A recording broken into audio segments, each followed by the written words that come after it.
Did you know that one of the most celebrated foreign princesses in 19th century England was actually the daughter of a humble Devon cobbler? Her story is as strange as it is enchanting, and it begins not in a palace, but in a small English village, far from the glittering courts of Europe.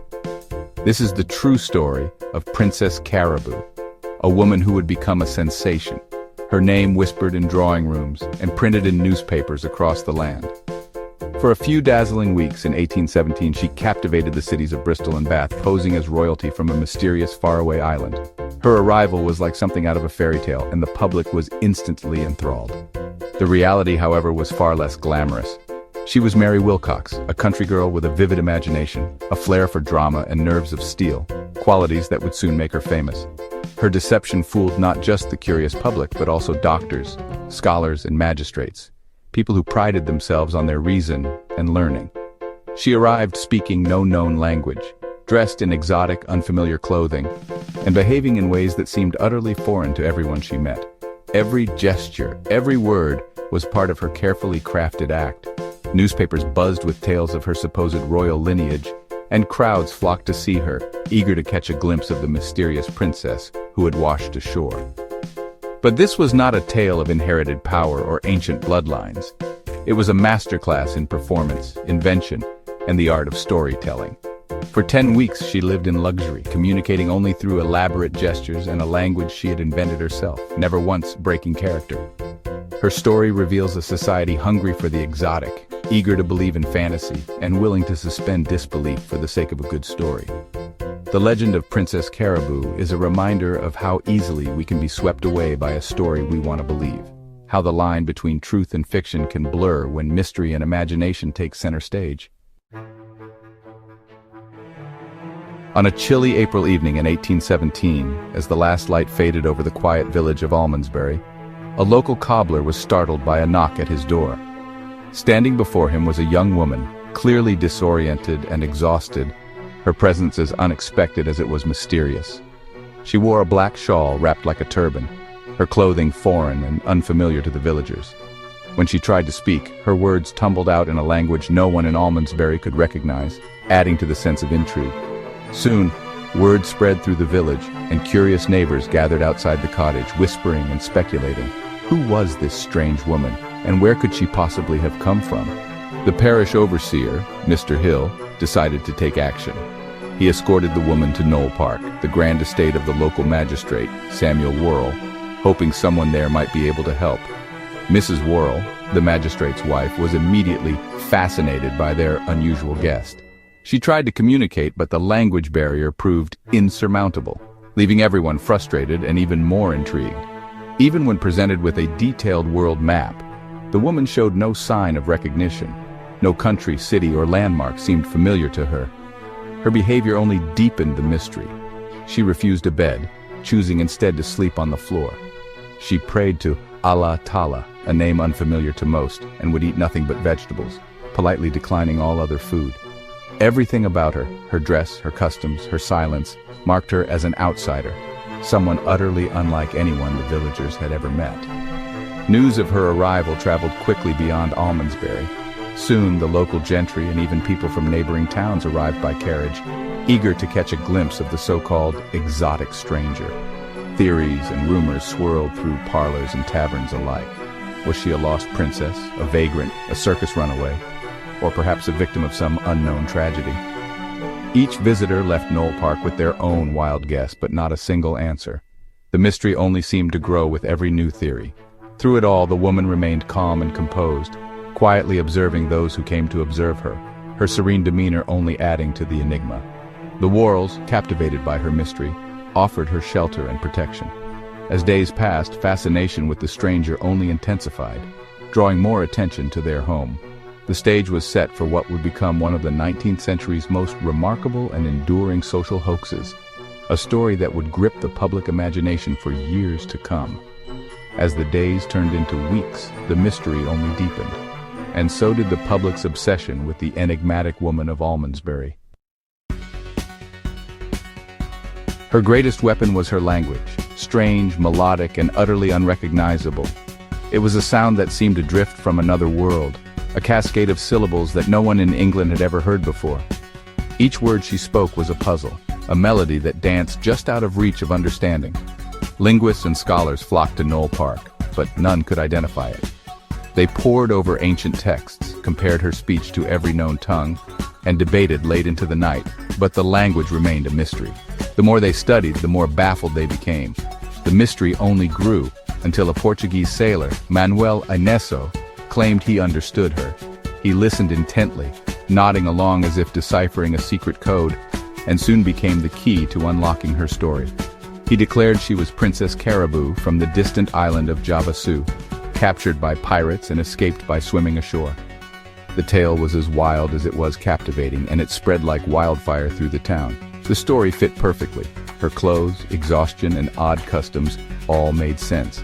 Suddenly, every detail of her appearance and behavior seemed to confirm her royal origins. With her identity confirmed, Princess Caraboo became a sensation. The local gentry and curious townsfolk alike were eager to catch a glimpse of the mysterious visitor. Mrs. Worrell dressed her in silks and feathers, and Caraboo played her part flawlessly. She demonstrated archery, fenced, swam in the lake, and performed ritual dances. Each act was more enchanting than the last, and her audience was spellbound by her grace and skill. Her fame exploded. Newspapers chronicled her every move, and high society clamored for an audience. The story of Princess Caraboo became the talk of the nation, inspiring gossip and wonder in equal measure. She drew pictures of her homeland and god, Allah Ta'ala, further fueling the fantasy. Her sketches were mysterious, filled with symbols and images no one could decipher. Every detail, from her skills to her silence, reinforced her exotic persona. Even her quiet moments seemed to shimmer with secrets. The public was enchanted, eager to believe in the living fairy tale. People traveled from miles around, hoping to witness the legend for themselves. Her invented world became their obsession. The line between truth and fantasy blurred, and no one seemed to care. The more she performed, the deeper the spell. Each day, her legend grew, and the crowds only swelled. Princess Caraboo was the embodiment of their wildest dreams. She was a living fantasy, a symbol of adventure and mystery, in a world hungry for wonder. And Mary Wilcox was the mastermind behind it all, weaving a story so convincing that even the experts believed it, at least for a little while. One evening, the Worrells presented Caraboo with a pineapple, a rare symbol of wealth and exoticism. Expecting her to be familiar, they watched as she examined it with confusion. Guests grew suspicious. Shouldn't a princess from the Indian Ocean know a pineapple? Thinking quickly, she explained through her translator that in her country, only wild pineapples grew, and this one looked different. The explanation satisfied everyone, reinforcing her mystique. The pineapple incident showcased her quick wit and ability to improvise. Every test became another proof of her authenticity. The story became a charming anecdote, further cementing her legend.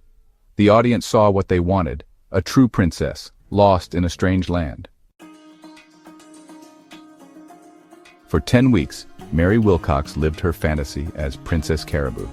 She was the star of Knoll Park, doted on by Mrs. Worrell and admired by all. Lavish parties, fine clothes, and constant attention became her new reality. Her daily life was a performance: prayers, archery, fencing, and ritual dances. Her vegetarian diet and water-only habits were seen as signs of purity. She never spoke English, always staying in character. The mental strain must have been immense, but she never slipped. Her composure and grace convinced everyone of her royal blood. She charmed with her mysterious smile and expressive eyes. For a poor girl from Devon, it was a fairy tale come true. She created a world, and for a while, everyone believed in it. The illusion was perfect and the dream felt real. But every performance has its end. The truth unraveled when Mrs. Neal, a Bristol landlady, saw Caraboo's portrait in the paper. She recognized her as Mary Wilcox, a former lodger known for spinning wild tales. Mrs. Neal confronted her at Knoll Park, and Mary's composure broke. She confessed everything to a stunned Mrs. Worrell. The exotic language was gibberish mixed with Romani. The story, pure invention.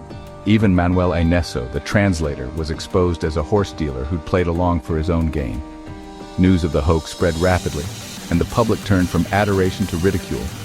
High society felt humiliated. How could they be so easily fooled? The magical aura vanished overnight, replaced by the tale of a clever imposter.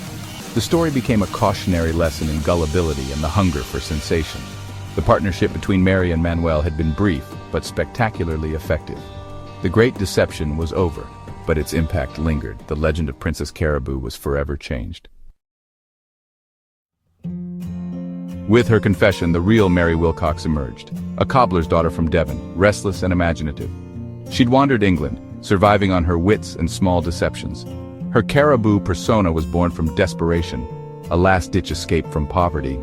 She never intended the ruse to grow so large, but the kindness and attention she received swept her along. Mary expressed remorse for deceiving Mrs. Worrell, but also pride in her accomplishment. She had fooled the region's elite with nothing but her imagination. Her story is a testament to creativity and nerve, not malice. She used her only resources, her mind and courage, to forge a better life, if only briefly.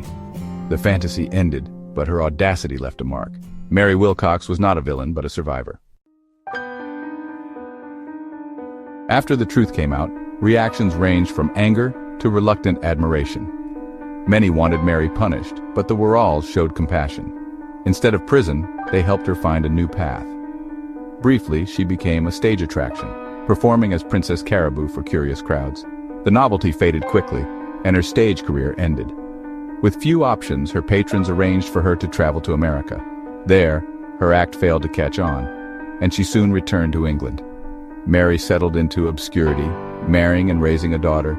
She supported her family by selling leeches to hospitals, a humble but respectable trade.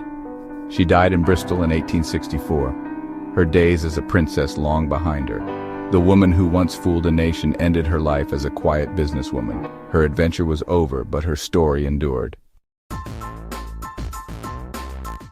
Princess Caraboo's story has fascinated for over 2 centuries. It's about imagination, reinvention, and the human urge to believe in the extraordinary. Mary Wilcox lived her story, not just told it, convincing a whole community to suspend disbelief. Her tale exposes our willingness to embrace fantasy, especially when it promises mystery and romance. History is full of impostors, underdogs who challenge the powerful with nothing but wit and nerve. These stories remind us that identity can be fluid, and reinvention was once possible for anyone. For a few magical weeks, a cobbler's daughter became a princess. Her story is a testament to aspiration, deception, and the dream of a different life.